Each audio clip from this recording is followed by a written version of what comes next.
What up, what's poppin'? And in today's video, we are tackling arguably the most iconic anime among the Beyblade fandom, Beyblade G Revolution. Beyblade G Revolution was the third series in the original Beyblade franchise. The G in the name stands for good. We'll get into the history about the show a little later, but before we get any further, make sure to subscribe to this channel and don't forget to hit that bell icon so you never miss any updates. Now without further ado, let's get it.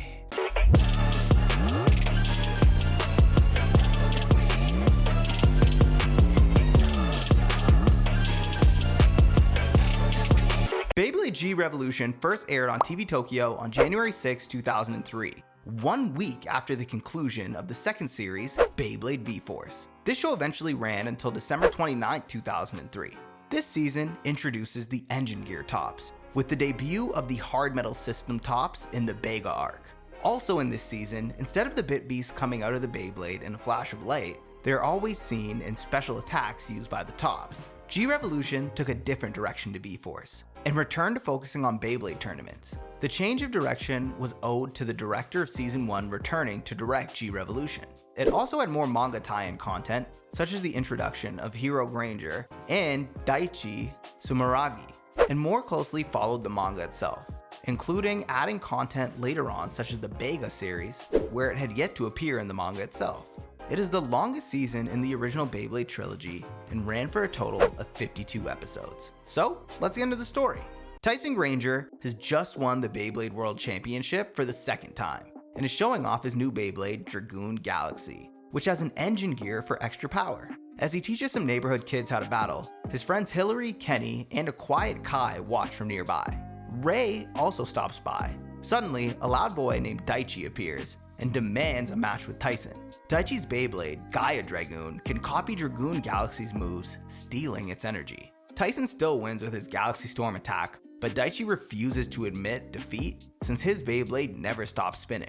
Right then, a mysterious figure called Jin of the Gale challenges Tyson, then leaves. Meanwhile, Max Tate sees on the news that Mr. Dickinson, the BBA chairman, has planned a big press conference about Beyblading. Soon after, Jin and Daichi both show up wanting to battle Tyson. Jin's Death Trigger teams with Daichi's Gaia Dragoon, creating a 2-on-1 fight. Ray steps in to help Tyson. In the middle of the chaos, Max arrives and ends the battle, announcing a new Beyblade World Championship. This tournament will use tag teams to decide the outcome. Tyson is excited, but Daichi still wants his rematch. That evening, Tyson's grandfather invites Daichi to stay with them, so now Tyson has to put up with Daichi all the time. Elsewhere, Max receives a letter from his mother asking him to leave Tyson's group and join the All-Stars. Ray also decides he should return to the White Tigers, and Tyson is shocked by both choices but wants to be supportive.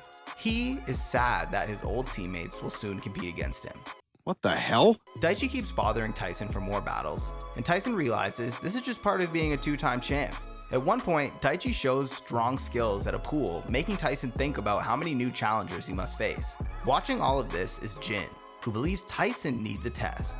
He sends Tyson a note inviting him to a private battle, but Daichi almost grabs the note and it flies away. Ray finds it and goes instead, hoping to help Tyson.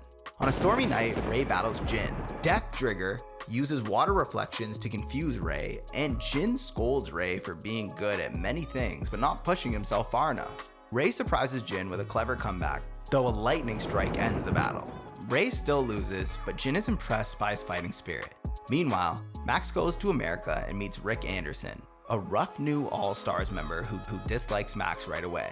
Rick's tough attitude worries Max, hinting at problems in his new team.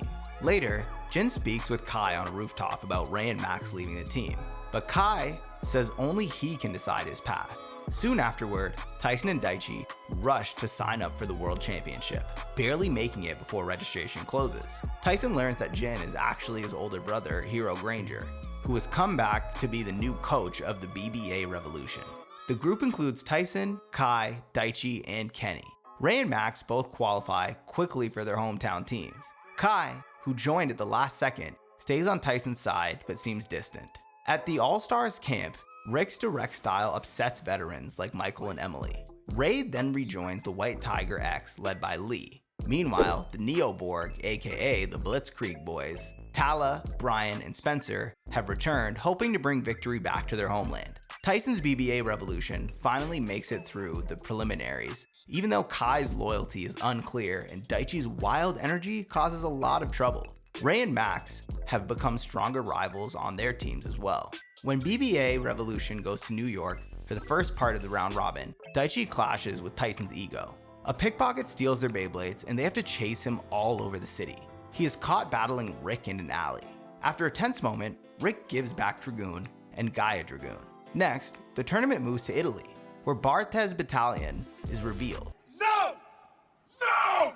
Their coach, Barthez, forces them to cheat by using hidden blades or flashing lights in battles, injuring Ray's teammates. Barthez players, Miguel, Matilda, Claude, and Aaron feel guilty, but keep obeying their coach.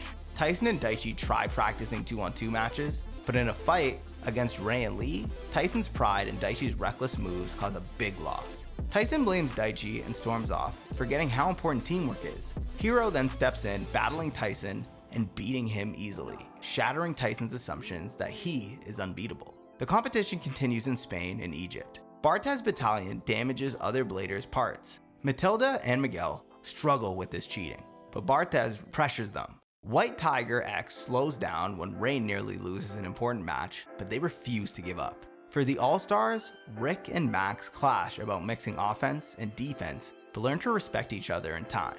BBA Revolution eventually goes to a remote camp to train, but Kai disappears, calling them weak. Tyson almost quits, but Hero talks him and Daichi into a survival exercise that shows them how to depend on each other. Their partnership grows stronger. Meanwhile, Kai stands on a high building overlooking the city and later joins the Neo Borg, which shocks Tyson. Later in Australia, during the final stage of the round robin, Daichi takes the spotlight by beating Rick, while Tyson faces Max in a dramatic match at Ayers Rock. Max loses but forces Tyson to fight at full strength, almost destroying Dragoon. This secures the final showdown, BBA Revolution against the Blitzkrieg Boys. Awesome! Tyson battles Kai in a fierce confrontation against the Neo Borg for the trophy. Tyson battles Kai in a fierce confrontation that almost destroys the stadium roof. He narrowly wins his third championship, but Kai shows incredible skill. Soon after, the Beyblade world is shaken when Boris, a shady figure from the Blitzkrieg Boys' past, takes over the BBA.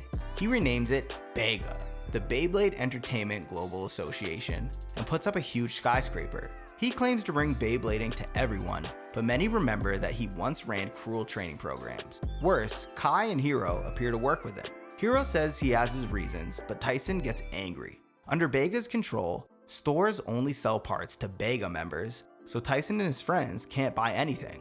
The BBA is closed and Mr. Dickinson steps down as chairman. Left on their own, Tyson's group lacks resources. Daichi grows jealous of Tyson's fame, while Max and Ray remain by Tyson's side. Kenny teams up with old rivals like Emily, Michael, and Miguel to create hard metal system Beyblades. And these are smaller, heavier, but much stronger, but also a lot harder to control. Tyson, Ray, Max, and Daichi struggle chasing their runaway Beyblades as they remember the basics of Beyblading, slowly getting better. Meanwhile, Bega's top bladers, Ming Ming, Crusher, Mistel, Garland, and Brooklyn train hard. Brooklyn has never lost and hates being challenged. Boris sets up the Justice 5, a final showdown between Bega and Tyson's newly named G Revolutions. If Bega wins, they stay in power. But if the G Revolutions win, Boris must dissolve Bega. Despite sponsor dropouts, the G Revolutions manage to gather 5 members, including Kai, who rejoins them at the last minute to redeem himself. And with this, the battles begin. Daichi fights Ming Ming first and loses to her, so Bega leads 1-0. Next, Ray faces Crusher in a city-themed stadium. Crusher fights for his sick sister, using that motivation to defeat Ray in a close match, making it 2-0. Then Max ties with Mistel after both Beyblades break apart at the same time, so the score remains 2-0. With the G Revolution still alive, Kai battles Brooklyn next. Brooklyn shows terrifying powers, summoning illusions and black holes, and Kai is nearly crushed, but each time he rises again, driving Brooklyn crazy until Kai finally wins, shocking everyone. The score is now 2-1.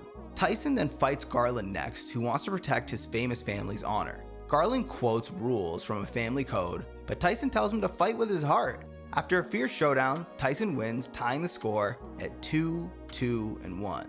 A final match is then ordered, and Boris picks Brooklyn again, who is mad about his first loss. He warps the city into a dark dimension, destroying buildings and creating a raging vortex. Tyson fights him in mid-air, barely keeping up. Even the military can't stop Brooklyn's rising power. Tyson almost gives up, but Kai, Ray, Max, Daichi, and Tala, just out of the hospital, join their Bit Beast to help Dragoon power up one last time. Their combined strength breaks Brooklyn's illusion, and Brooklyn finally sees that losing can bring friendship, and he stops his rampage. Boris's dream fails, and Hero admits he only worked with Bega to help Tyson and his friends grow stronger. Tyson and Brooklyn's blades keep spinning, but it's clear that Tyson has effectively beaten him. With Bega disbanded, Mr. Dickinson restarts the BBA in a small new building. Teams around the world return to normal, White Tiger goes back to training, the All-Stars reunite in America, and Bartez's battalion tries honest battling without their old coach. F Dynasty then goes back to its circus roots, and the Blitzkrieg boys are welcomed as heroes in Russia. Kai and Tyson watch the city rebuild and decide to have one more match, just for the fun of Beyblading. And that concludes Beyblade G Revolution. Honestly, this was probably my favorite of the 3 original Beyblade series. I thought the character designs were phenomenal, and I absolutely loved the concept of the G Revolutions and also having the Blade Breakers disband and join a bunch of other teams and then come back together at the end. It was hella sick. And to me, this was the peak of Beyblade. I know we've gotten a whole bunch of other stories, from the Metal series to Burst to X and all of the sub-series in between, but I don't think any of them really recaptured the magic of the original Beyblade crew to me. Thanks for watching, like this video, share it with your friends, and press the hell out of that bell button. And if you haven't already, subscribe to the channel. And until next time, peace.